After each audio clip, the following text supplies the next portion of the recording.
10e jour sur 30 d'un mois avec les âmes du purgatoire. Aujourd'hui, nous allons voir les deux chemins qui conduisent au purgatoire, malheureusement. Le premier, c'est le chemin des fautes mortelles, et le deuxième, c'est le chemin des fautes vénielles. Mais nous allons commencer par l'exemple. En 1848, vivait à Londres une veuve de 29 ans, qui était fort riche et passablement mondaine.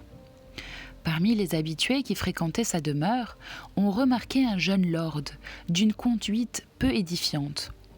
Un soir, près de minuit, cette dame lisait un roman pour appeler le sommeil. À peine venait-elle d'éteindre la lumière qu'apparut une lumière étrange, venant du côté de la porte et se répandant dans la chambre en augmentant d'intensité. Étonnée, inquiète, elle vit la porte s'ouvrir lentement, laissant apparaître le jeune lord, complice de ses désordres.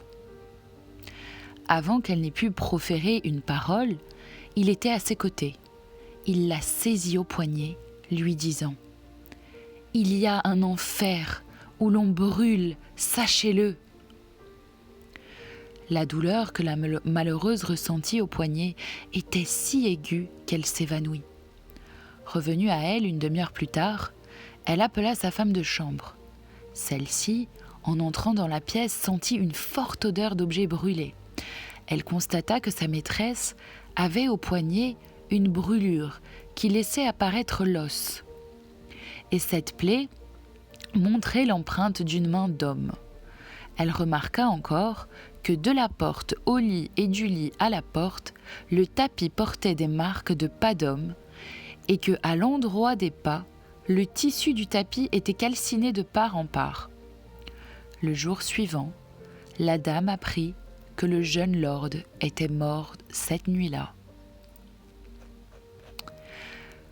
Le premier chemin qui mène au purgatoire est donc le chemin des fautes mortelles.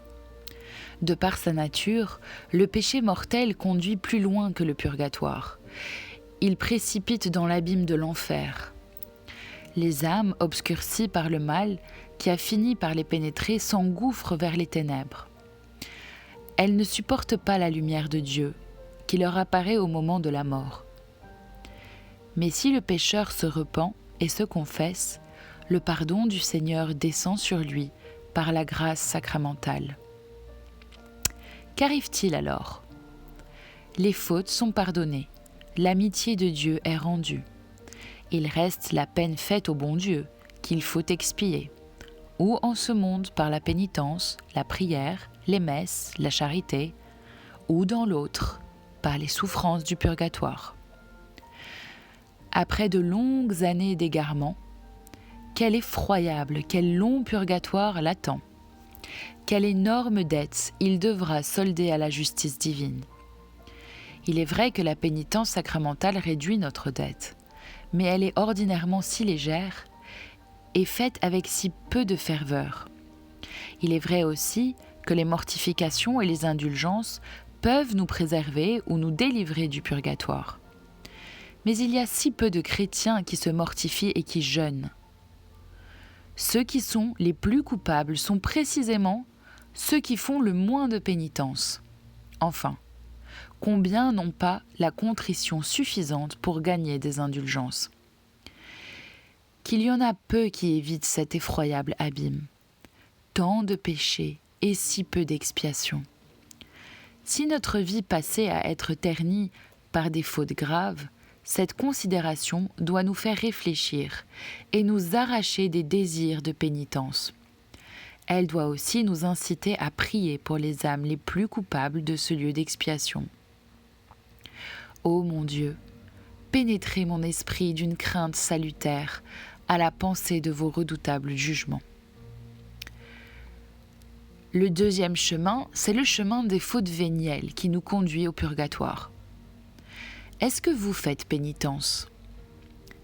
Chrétiens, que vous soyez innocents ou que vous ayez conservé la pureté de votre baptême, comme saint Louis, combien n'avez-vous pas à vous reprocher de fautes vénielles qui vous constituent débiteurs envers Dieu ? En vérité, ces fautes sont innombrables.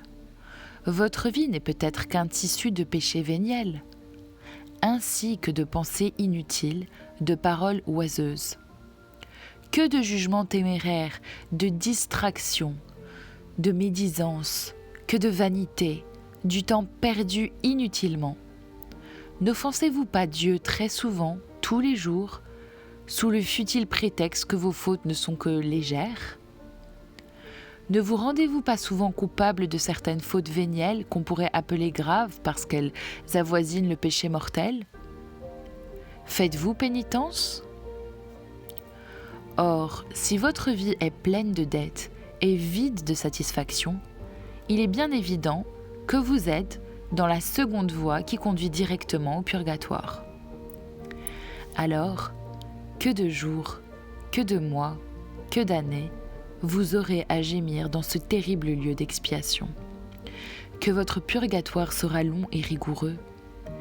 Réfléchissez sérieusement et dites-vous : je veux enfin régler mes comptes avec Dieu.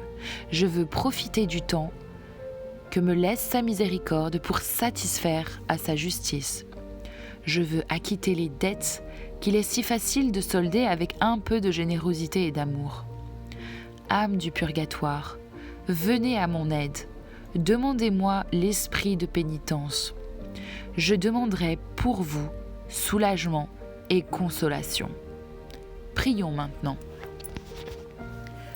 Que de fautes, ô mon Dieu, je me permets à moi-même sans regret, comme si c'était autant de bagatelles. Ah, si je pensais au compte que j'en rendrais un jour à votre justice, combien je serais plus vigilant. Daignez soutenir ma faiblesse et ranimer mon courage languissant. Daignez aussi faire miséricorde à mes frères de l'Église triomphante, qu'ils reposent en paix. Amen.